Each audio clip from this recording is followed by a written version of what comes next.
Hi, and this is Ronald Corpus Official. I have the heart and advocacy of campaigning of rabies awareness.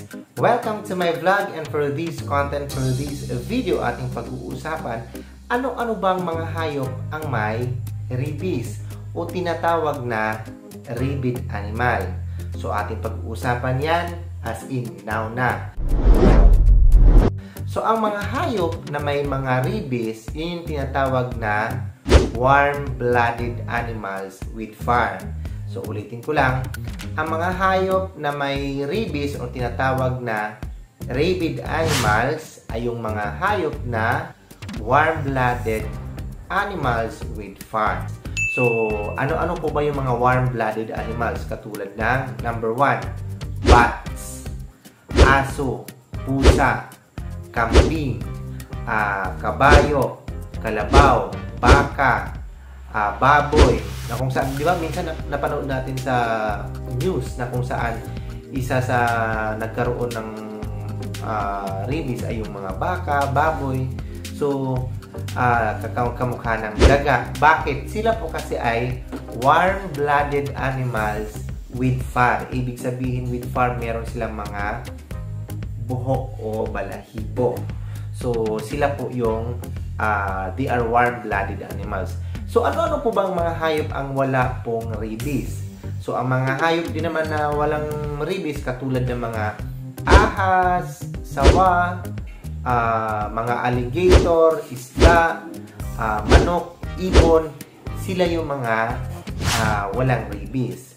So, itong mga warm-blooded animals, sila po yung tawag nito yung posibleng mahawaan o magkaroon po ng or ma-infect po ng rabies, o sila po yung posibleng magdala o magkalat ng rabies.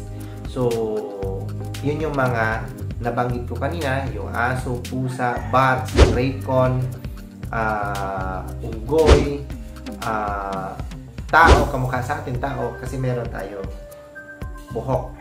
So, maaari po tayong mahawa o tayo po ay posibleng magkalat. So, sa pamamagitan po ng kalmot at kagat.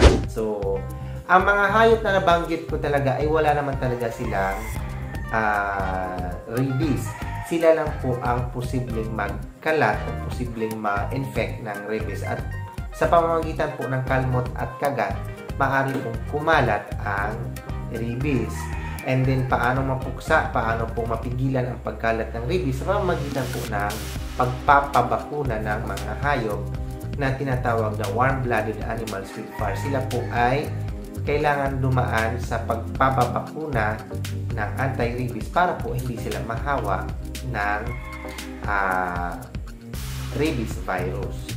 So, lagi nating tandaan, pag tayo po ay nakagat o nakalmot ng mga hayop na posibleng may rabies, na katulad ng nabanggit ko kanina, agad-agad tayo magpapabakuna. Number 1 na gagawin ay hugasan agad yung ating part na nakagat ng hayop na posibleng may rabies. Hugasan ng maigi, gumamit ng any antibacterial soap, and then pagkatapos yun, agad-agad pumunta sa pinakamalapit na animal bite center or hospital. At kailangan sundin ang lahat ng hinatol na bakuna. So, at hindi lang dapat sundin, kailangan tapusin ang lahat ng hinatol na bakuna ng inyong mga doktor. Bakit? Para po kayo ay ganap na protektado kontra o laban sa rabies virus. Yan lang ang tanging paraan para po makaligtas sa sakit na rabies. Kasi ang rabies, alam naman natin na 100% po very fatal o nakakamatay. Once na nagkaroon po kayo ng sintomas ng rabies, katulad ng nahihirapan na pong lumunok ng tubig o takot na po sa tubig, ay huli na po ang lahat. Wala na pong pag-asa, kundi antayin na lang po natin at tanggapin ang katotohanan na ikaw po ay mawawala na. So, nakakatakot po talaga ang rabies virus. So, nasagot ko na ang katanungan kung ano-ano po ba ang mga hayop na posibleng may rabies. So, again, yun po ang mga tinatawag na rabid animal, sila po ay yung mga warm-blooded animals with fur.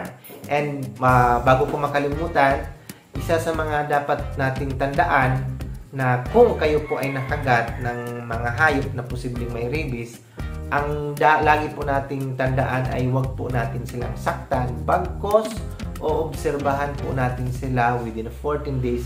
Kapag nagbago ang behavior nila o kung worst scenario, namatay sila, agad-agad po natin siya ipagbigay alam sa ating mga kinauukulan o sa ating mga doktor.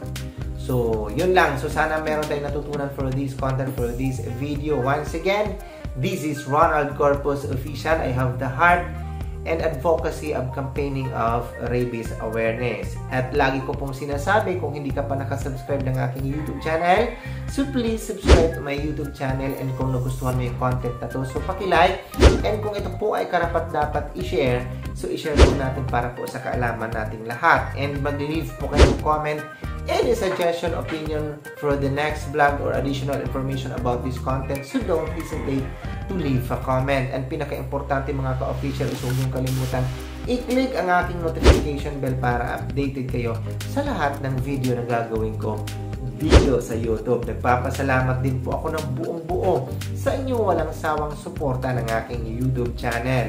I love you all and bye-bye!